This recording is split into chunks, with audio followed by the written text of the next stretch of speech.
விசேஷமான ஒரு சுதினம். இனியோடு 20 வருஷம் பூர்த்தியாகுது. நேர்த்தியோடு பூர்த்தி ஆயிடுச்சு. ஏன்னா திதி நேத்திக்கு தான். நேர்த்தியோடு பூர்த்தி ஆயிடுச்சு. குருவாயிருப்பன் பரம பக்தராக இருக்கக்கூடிய ஒரு மகான் தன் சரணத்தை சேர்த்துட்டு 21ஆம் நூற்றாண்டு, இது என்னைக்கோ பிராச்சீன காலத்தில் நடந்த விஷயம் இல்லை, நம்ம காலத்தில் நம்ம வாழ்நாளில் நடந்த ஒரு பெரிய வைபவம். குருவாயிருப்பன் சேர்த்துட்டு 20 வருஷம் பூர்த்தி ஆயிடுச்சு. இந்த மாதிரி ஒரு வைபவத்தில், குரு ஆராதனுடைய வைபவத்தில் நாம் கலந்து கொள்ளக்கூடிய நோக்கமே ஒன்று தான். அதை தீர்த்தம் வாங்கிக்கிற போது சொல்லக்கூடிய ஸ்லோகம் சொல்றது, அவித்யா மூலநாசாய் ஜென்ம கர்ம நிவர்த்தகே. குருவுடைய பாதோதகத்தை ஸ்வீகரிக்கிற போது அவித்யா மூலநாசாய், அவித்யை தான் மூலமாக இருக்குது எல்லாத்துக்கும், எல்லா விதமான சிரமங்களுக்கும் துக்கங்களுக்கும் அவித்யை தான் காரணமாக இருக்குது. அந்த அவித்யை வேரோடு போகணும். அவித்யா மூலநாசாய், அவித்யக்கு இது மூலம்னு கேட்டேன்னா பிரம்மம் தான். ஏன்னா பிரம்மத்திலேருந்து பிரம்மத்துடைய சக்தி தான் வித்யா அவித்யா ரெண்டுமே பிரம்மத்துடைய சக்தி தான். அவித்யை வேரோடு போகணும். அவித்யா மூலநாசாய ஜென்ம கர்ம நிவர்த்திகை. அவித்யாவும் ஜென்மாவது அனாதி அவித்யா வாசனையானு சொல்லியிருக்கோம். அந்த ஜென்மா வந்துவிட்டுனா கர்ம வினையை அனுபவிக்கிறதுக்காக பலவிதமான சுகதுக்கங்களும் அனுபவிக்கும்படியாக இருக்குது. இந்த ஜென்மா மறுபடியும் வராமல் இருக்கணும், கர்மபந்தம் மறுபடியும் வராமல் இருக்கணும்னா அதுக்கு ஒரே ஒரு வழி, மறுபடியும் ஜென்மா வராமல் இருக்கிறதுக்கு ஒரே ஒரு வழி ஞானம்தான். அந்த ஞானத்துக்கு உபாயம் வைராக்கியம். பிரபஞ்சத்தில் இருக்கக்கூடிய விஷயங்கள் ஒரு சின்ன கிருமியிலேருந்து ஆரம்பித்து பிரம்மதேவன் பர்யந்தம் அனுபவிக்கக்கூடிய சுகங்கள் எதுவாக இருந்தாலும் நம்ம வாழ்ந்தான்னு தீவிரமாக இருக்கக்கூடிய வைராக்கியம் தான் ஞானத்தை கொண்டு போய் விடும். அதனால தான் ஞான வைராக்கிய சித்தியர்த்தம் குருபாதோதகம் சுபம் அப்படின்னு சொல்லி குருவுடைய சரணாரவிந்த தீர்த்தத்தை இந்த ஆராதனை பண்ணுற போது இந்த ஆராதன பிராமணருடைய சரணாரவிந்த தீர்த்தத்தை அப்படி ஸ்வீகரிக்கும்படியாக ஒரு சம்பிரதாயமானது வந்திருக்கு. சீதாதேவி சுந்தரகாண்டத்தில் திருஜதியுடைய சொப்பனத்தை கேட்டப்படும் கூட வாஸ்தவமாக இது ஒரு சொப்பனம் நடக்க போட்டா, எனக்காக இந்த மங்களங்கள் தான் வரப்போட்டான்னு நமக்கு ரொம்ப நைராஷ்யம் அடைஞ்சு 20 ஸ்லோகங்கள் அந்த 28வது ஸ்லோகத்தில் அந்த ஒரு ஸ்லோகத்தில் போய் புலம்பினாள். தன் பிரபு ராமன் நினைச்சாள், லக்ஷ்மண் நினைச்சாள், தன்னுடைய இளைய மாமியாராக இருக்கக்கூடிய சுமித்தியை நினைச்சாள், தன் மாமியாராக இருக்கக்கூடிய கௌசல்யை நினைச்சாள். ரொம்ப அபூர்வமாக நான் பார்த்து மட்டும் வேறு எங்கேயும் இல்லாத ஒரு ரெஃபரன்ஸு. தன் தாயாரான பூமாதேவியை நினச்சி நான் தவிப்புங்களுக்கெல்லாம் தெரியாது, ஒரு பெரிய சமுத்திரத்தில் 4 பக்கத்துலையும் பிரம்மாண்டமான அலைகள் தான் வந்து காற்றால் தூண்டப்பட்டு குறுக்கிய வெடிக்கமாக அடிச்சுருக்கு. கிராஸ் இங்கிலீஷில் சொல்லுவோம். அந்த மாதிரி மூலவாதங்களாக பாதிக்கப்பட்டிருக்கக்கூடிய சமுத்திரத்தை ஒரு சின்ன படகுல ஒருத்தன் ஜீவன் மாட்டி விட்டான்னா அவன் எப்படி இருப்பான், எப்படி திண்டாடுவான். அந்த மாதிரி நான் திண்டாடிட்டு இருக்கேனே. ஹாராமஹா லக்ஷ்மணஹா சுமித்ரே ஹாராமமாதஸ்ஸகமே ஜனன்யா யஷா விபத்யாம்யஹமல்பபாக்யா மகார்ணவே நௌரிவ மூடவாதா. அப்படி சின்ன படகு மாட்டிட்டு இருக்கிற போது இதுக்கு என்ன தேவைன்னா ஒரு நல்ல ஒரு படகோட்டி எடுத்துக்கிட்டாங்கன்னா இதில் ரொம்ப அனுபவப்பட்டு காற்று வந்தால் என்ன, புயல் வந்தால் என்ன, அலை அடித்தா என்ன, எப்படி கொண்டு போய் கரையில் பத்திரமாக சேர்க்கறதுன்னு தெரிஞ்ச ஒரு படகோட்டி வந்துவிட்டா இந்த ஜீவனுக்கு ஆபத்து வராது. அந்த படகோட்டி ஸ்தானத்தை வரக்கூடியவர் தான் குரு. அதனால தான் சீதை என்ற ஜீவனை ராமன் பரமாத்மாவோடு சேர்த்து வைக்கிறதுக்காக குருவாக வந்த ஆஞ்சநேய சுவாமியை பார்த்து 2 முறை, ஒரு முறை இல்லை, ஒரு முறைக்கு 2 முறையாக 39, 40, 2 சர்க்கங்களில் யதாசச மகாபாஹு மாஹங்காரயதி ராகவஹ அஸ்மாத் துக்கம்பு சம்ரோதாத் துவம் சமாதாது மர்கசி. சமுத்திரத்தை ஒருத்தர் மாட்டி விட்டான்னா எதிர்நீச்சல் போட்டு நல்லா நீச்சல் தெரிஞ்சவர் எதிர்நீச்சல் போட்டு கரையில் வரத்துக்கு பிரயத்னம் பண்ணலாம். ரொம்ப சிரமப்பட்டு அவாய்ட் பண்ணலாம். உப்பு ஜலம் உள்ளே போகாமல் அவாய்ட் பண்ணலாம். அப்படி கொஞ்சம் ஏதாவது உள்ளே போயிட்டுனா ஏதாவது சிகிச்சை பண்ணி வெளியிலையும் எடுத்து விடலாம். இந்த சம்சாரமாக இருக்கக்கூடிய சமுத்திரத்தில் இருக்கக்கூடிய துக்கம் இருக்கே, இந்த துக்கத்திலேருந்து வேறு யாரும் எடுக்க முடியல. ஏன்னா எல்லாருமே இந்த சமுத்திரத்தை மாட்டிட்டு இருக்கா. மாட்டிக்காதவன்னா வைத்தியராக இருக்கக்கூடியவர், கரையில் இருக்கிறவர்னா உள்ளே இருக்கக்கூடிய உப்பு ஜலத்தை வெளியில் இருக்கணும். எல்லாருமே இந்த உலகத்தில் இருக்கவா எல்லாரும் இதில் மாட்டிட்டு இருக்கா. இதுலேருந்து காப்பாற்றுறதுக்கு 2 பேர் தான். ஒன்று பகவான் அனுக்கிரகம் பண்ணோம். அந்த பகவத் அனுக்கிரகம் வந்து டக்குன்னு கிடைக்கணும், சீக்கிரமாக கிடைக்கணும்னா கெமிஸ்ட்ரியில் கேட்டலிஸ்ட்னு சொல்லுவோம். 2 கெமிக்கல் சேர்ற போது அந்த ரியாக்ஷன் டயத்தை குறைக்கிறதுக்காக இன்ட்ரடியூஸ் பண்ணக்கூடிய 3வது கெமிக்கல் தான் கேட்டலிஸ்ட். இந்த ஒரே ஒரு வித்தியாசம், அந்த கேட்டலிஸ்டானது வெளியிலேருந்து இன்ட்ரடியூஸ் பண்ணோம். இது வெளியிலேருந்து இன்ட்ரடியூஸ் பண்ணாமல் உள்ளிருந்தே பகவான் அனுகிரகம் பண்ணி குருமூர்த்தியாக உள்ளிருந்து சுவாமி ஸ்பூர்த்தி கொடுப்பார். அப்படி குரு தான் கேட்டலிஸ்டாக இருக்கார். அந்த குருவுடைய அனுகிரகம் வரும்போது தான் சீக்கிரமாக பகவானுடைய அனுகிரகம் ஏற்பட்டு இந்த சம்சார பந்தத்திலிருந்து விமோசனம் ஏற்படுறது. அப்படி கர்ணதாரன்னு பேர், படகோட்டிக்கு கர்ணதாரன்னு பேர்.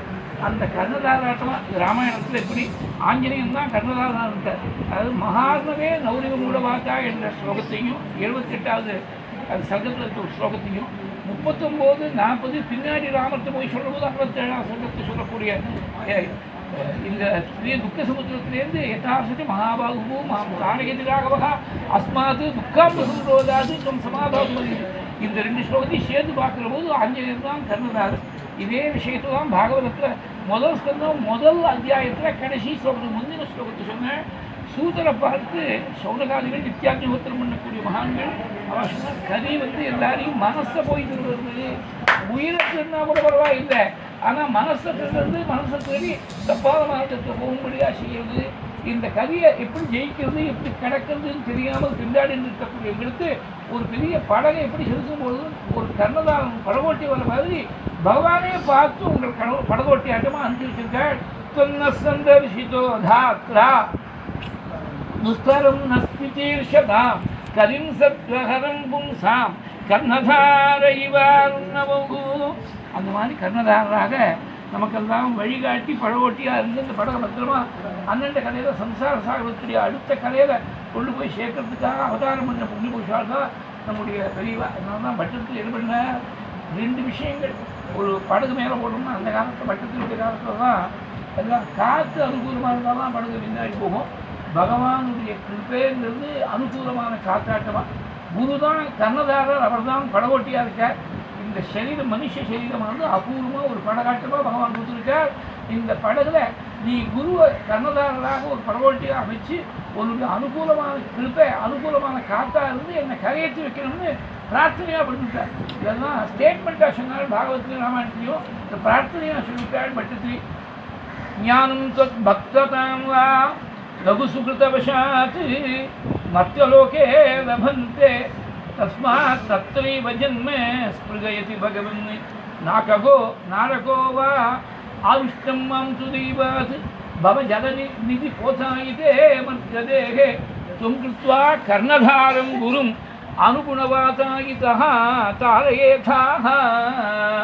அவளுக்கு ரொம்ப பிடிச்ச கிரந்தங்கள் 3 கிரந்தங்களையும் சம்மந்தப்படுத்த முடியாது வச்சுருக்கேன். சுந்தரகாண்டம் அவளுக்கு உயிர் மூச்சு, பாகவதம் கேட்க வேண்டாம், நாராயணியும் அதே மாதிரி தான். இன்னொரு கிரந்தம் அவளுக்கு ரொம்ப பிரியமான மூவஜந்தி, அதுக்கு பேரில் தான் ஒன்று சொல்லணும். ஏன்னா மூவஜந்தி அவள் எத்தனை ஆவர்த்தி பண்ணியிருப்பான்னு காமாட்சிக்கு தான் தெரியும். காமாட்சிக்கு தான் தெரியுமே தவிர வேறு யாருக்கும் தெரியாது. நியாயம் ஜனமும் ஆவர்த்தி நாராயணியமோ ஒரு திரும்பி பார்த்தா அப்படி ஆகிட்டே இருக்கு. எப்போ பார்த்தாலும் சதா இதே ஜபமாக தானே இருந்தா. இவாள் தான் என்ன பண்ணால் குருவை எனக்கு படகோட்டியாக பண்ணி கரையேற்றி வைக்கணும்னு பிரார்த்திச்சார். அவர் என்ன பண்ணிட்டார், மூக்கார் நீ தான் குரு காமாட்சியை பார்த்து. அப்புறம் குரு தனியாக ஒருத்தர், அம்பாள் வேறு தனியாக, அந்த அம்பாளை காட்டி கொடுக்கறதுக்காக ஒரு குரு. அதெல்லாம் இல்லை, நீ தான் குரு. அதனால் நீயே அனுகிரகம் பண்ணணும். குண்டதி குமாரி குட்டிலே சண்டி ஜராஜர சவித்ரி சாமுண்டே குணினி குஹாரினி குஹ்யே குருமூர்த்தே துவாம் நமாமி காமாட்சி. குஹாரினின்னு ஒரு வார்த்தை இருக்குது. பூங்கிற அக்ஷரமானது எப்போதுமே அந்த காலத்தை குறிக்கும். அந்த ரூங்கிற அக்ஷரமானது அந்த காலத்தை போக்கக்கூடிய தன்மையை காட்டும்.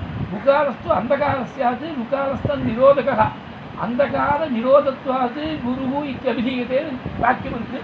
அதனால் இருட்டு மனசில் இருக்கக்கூடிய ஆந்தரிகமாக இருக்கக்கூடிய இருட்டு ஆத்மஸ்வரூபத்தை பார்க்க முடியாமல் தடுக்கக்கூடிய அந்த இருட்டை திருடக்கூடியவளவள் குஹாரினி.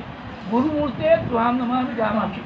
குருனி அதாவது குண்டலி குமாரி குட்டிலே சண்டி சராசர சவித்ரி சாமுண்டே குணினி குஹாரினி குஹ்யே. அது லேசில் எல்லாருக்கும் புரியாது. அவள் சரணத்தை பிடிச்சிருந்தாக்கு ஹிருதயத்தில் இருக்கக்கூடிய அந்த காலத்தை போக்கி வைக்கிறாள்னு ரொம்ப புண்ணியம் இருந்தால் தான் முடியும். அதனால தான் சிரதர சுச்சரித்த சுலபான்னு ஆரம்பத்தில் ஒரு ஸ்லோகம் சொன்னேன். சுச்சரித்த சுலபா, சிரதர சுச்சரித்த சுலபா ஆரியாசரக்கத்தில் ஆரம்பத்தில் ஒரு இடத்துல சொல்கிறேன். ரொம்ப நாள் புண்ணியம் பண்ணி ரொம்ப தினமாக புண்ணியம் பண்ணாதான் அம்பாள் அடைய முடியும். அவள் ரகசியமாக தன்னை மறைச்சி வச்சிருக்காள். குக்கியே குஹாரினி குக்கியே குருமூர்த்தே சுவாமினமான காமாட்சி. அந்த அம்பாள் வேறு இல்லை, குரு வேறு இல்லை. அப்பேற்பட்ட ஸ்வரூபமாக நம்ம பிரிவாக இருந்து அவர்கிட்ட பிரார்த்திக்க வேண்டியது ஒன்று தான். குருவோடு ஏற்படக்கூடிய சம்பந்தம் அப்பா அம்மாவோடு ஏற்படக்கூடிய சம்பந்தம் மாதிரி இல்லை. கூட பிறந்தவாளோடு ஏற்படக்கூடிய சம்பந்தம் மாதிரி இல்லை. பத்னி குழந்தைகளோடு ஏற்படுத்துகிற சம்பந்தம், கூட பிறந்தவா சம்பந்தம், மாதாபிதா சம்பந்தம் எல்லாம் இந்த ஜென்மாவை மாத்திரம்தான். பூர்வ ஜென்மாவில் யார் அப்பா அம்மா, அடுத்த ஜென்மாவில் யார் அப்பா அம்மா, பூர்வ ஜென்மாவில் யார் பத்னி, அடுத்த ஜென்மாவில் பத்னி இருக்க போகிறாளா, பிரம்மச்சாரியாக இருக்க போகிறாளா ஒன்றும் தெரியாது. ஆனால் எத்தனை ஜென்மம் ஆனாலும் கூட வரக்கூடிய ஒரு சம்பந்தம், குருவோடு ஏற்படக்கூடிய சம்பந்தம், பகவானோடு இருக்கக்கூடிய சம்பந்தம்.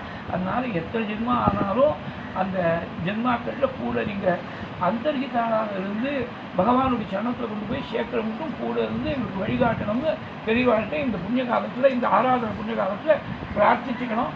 அவளுக்கு ரொம்ப பிரியமான குருவாக இருப்பதுங்கிறதுனால என்ன ஆகிடுது, அவள் இங்கே மகான் வந்த உடனே பக்கத்துலேயே குருவாயூரப்பன் கோவில் வந்துட்டு, முத்துராசனூரில் குருவாயூரப்பன் கோவில். எனக்கு 10 நாள் முன்னாடி ஒருத்தர் ஃபோன் பண்ணார். அந்த பையன் எங்கேயோ கேட்கறான்னு வந்திருக்கான், வெளிநாட்டிலேருந்து லீவுக்காக பத்னி அழிச்சிட்டு வந்து தரிசனத்துக்காக வந்த பொழுது குருவாயூரப்பன் கோவிலேருந்து நான் ஃபோன் பேசுகிறேன்னு சொல்லிட்டு ஃபோன் பண்ணான். எனக்கு ஃபோன் பண்ணான். அந்த குருவாயூரப்பன் கோவிலில் வரவாடுத்து தரிசனத்துக்கு வரக்கூடியவர்களுக்கு எங்கேருந்து எப்படி சௌரியம் பண்ணிக்கிறது, சௌச்சாதிகள்லாம் பண்ணிக்கணுமே அப்படின்னு யோஜனையாக இருக்குங்கிறதுனால குருவாயூரப்பனே என்ன பண்ணிருக்காரு, அவள் மனசில் தோணி அந்த நிர்வாகிகள் மனசில் தோணி ரூமெல்லாம் கட்டி கொடுத்து அங்கே வரவா அங்கேயே தங்கி சௌரியம் பண்ணிட்டு விஸ்ராந்தி பண்ணிட்டு சௌரியமாக சுவாமி தரிசனம் பண்ணலாம். அது இவ்வளவும் எந்த விதமான சுருக்கமும் கிடையாது, ஃப்ரீயாக ஏற்பாடு பண்ணிருக்கா. அவள் ஒன்றும் செலவு ஒன்றும் கிடையாது. போய் கைகாலம் பண்ணிட்டு அனுஷ்டானம் பண்ணிவிட்டு சுவாமி தரிசனம் பண்ணிக்க வேண்டியதுதான். தங்கத்துக்கு ரூமை தான் ஏற்பாடு பண்ணிருக்கா. அவசியம் அங்கே போய் எல்லாரும் தரிசனம் பண்ணிக்கணும். ஏன்னா குருவாயூரப்பன் தெரிஞ்சுக்கணும்னா மகான்கள் மூலமாக தான் தெரிஞ்சுக்கணும். இதை நான் சொல்லலை, சுவாமி வார்த்தை சொன்னேன். உத்தவர்த்து போய் சொல்லவும் சொன்னால் என்னுடைய பதத்தை வந்து அடையணும்னா நீ சாதுக்கள் காட்டக்கூடிய வழியில் வந்து தான் என் பதத்தை அடையும். சொல்கிறவர் இவரே இருக்க, கண்ணுக்கு நேரம் கால் தெரிகிறது, என் திருப்பி டேரக்டாக வந்து சரின்னு சொல்ல. எவர் சவீமே தர்ஷிதம் சர்விகி அஞ்சசா விந்ததே பதம். அஞ்சசானா அனாயாசின்னு அர்த்தம் பண்ணால் சீர்வை பிரயத்னம் இல்லாமல் வந்து செல்வார். நீயா சுயமாக போனால் பிரயத்னம் பண்ணோம், மகான்கள் மூலம் போனால் அஞ்சசா விந்ததே பதம். சவைமே தர்ஷிதம் சத்விகி அஞ்சசா விந்ததே பதம். அதனால் பெரிய ஒரு மகானாக நமக்கு கிடைச்ச ஒரு பாக்கியம். அது மகா பெரியவா சொன்னால் பார்க்காத ஒரே ஒரு நிமிஷம் ஷேர் பண்ணிட்டு முடிச்சுடுறேன். அவள் சப்தாமத்துக்காக இருக்கா, பெல்காம் தான் நினைக்கிறேன். பெல்காம் ஆமாம் ஆமாம். ஜானகிராம மாமாவுடைய தம்பி சீதாராமி போய் காட்டால் நமஸ்காரம் பண்ணிட்டா பெரியவாளுக்கு. நமஸ்காரம் பண்ணும்போது இங்கே தான் பாக சப்தாதிக்காக வந்து இடம்னு சொல்லிட்டு அண்ணா வந்துருக்காருன்னு கேட்டாலாம். அவர் வந்து சந்தனம் அடிச்சு கொடுத்துருக்கா பெரியவாளுக்கு பூஜைக்காக. இவர் போய் இப்போ வந்துருவாருன்னு சொல்லிட்டு உடனே போய் சொல்லியிருக்காரு. அண்ணா வந்து ஜானகிராம மாமா நமஸ்காரம் இருக்கார், கைக்கிறதுக்காக வந்து இடம்னு சொல்லிட்டு பெரியவா சுபாஷிரயம் பெரியவா தான் சொன்னான். இந்த சுபாஷிரம் எங்கே இருக்குனாக்க பகவத்பாதா பாஷ்யத்து சுபாஷியம் கஸ்மின்சித் சுபாஷிரே தியானத்துக்கு ரட்சணை சொல்கிற போது சமஸ்வஜாத்திய பாஷ்யத்தில் கஸ்மின்சித் சுபாஷிரேங்க. சுபாஷிரம்னா இவருக்கு புரிய இருமோனா பெரியவாளுக்கு என்ன சர்வஞானவா புரியும் முன்பா படிச்சுருக்கேன் விட்டுடா நமக்கு கிடைச்சி பாக்கியம். அந்த பாக்கியம் என்னான்னு பட்டத்தி சொன்னார். நமக்கு பெரியவா குருவா கிடைச்சது நம்ம பண்ண பாக்கியம், பெரியவா பண்ண பாக்கியம். நம்ம பண்ண பாக்கியம் சொல்றதை விட நம்ம பூர்வீகம் எல்லாம் பண்ணி இருக்கக்கூடிய பாக்கியம் இந்த மாதிரி ஒரு முறைக்கு வந்து விட்டுது. அவளுடைய அனுகிரகம் எல்லாருக்கும் பரிபூர்ணமாக இருந்து ஜென்ம கர்ம நிவர்த்தி ஏற்படும்படியா அவித்யாமூல நாசம் ஏற்படும்படியா அவள் அனுகிரகம் பண்ணணும்னு பிரார்த்தித்து சமர்ப்பணம் பண்ணி பூர்த்தி பண்ணிக்கிறது. வாக்கு சுத்திக்காக தான் சொல்கிறதெல்லாம் எத்தனையோ இடங்களில் சொன்னாலும் சில இடங்களில் சொன்னால் வாக்கு சுத்தமாகும். நம்ம ஆற்றுல ஸ்நானம் பண்ணுறதுக்கும் கங்கையில் ஸ்நானம் பண்ணுறது வித்தியாசம் இல்லையா? கங்கையில் ஸ்நானம் பண்ணால் சமசுத்தி ஏற்படுது. இது ஒரு பெரிய ஆத்ம கங்கை, பெரியவாளுடைய சன்னிதிக்கிறது ஒரு பெரிய ஆத்ம கங்கை. இந்த கங்கையில் ஸ்நானம் பண்ணி எல்லாரும் நாம் சுத்தி அடையிறதுக்கு அவன் அனுகிரகம் பண்ணணும் பிரார்த்தித்து அவள் சரணத்தில் இந்த வார்த்தையை உபகாரமாக சமர்ப்பணம் பண்ணி பூர்த்தி பண்ணிக்கிறது. நம பார்வதி பதயே சத்குரு சுவாமினஹ ஆஞ்சநேய சுவாமினஹ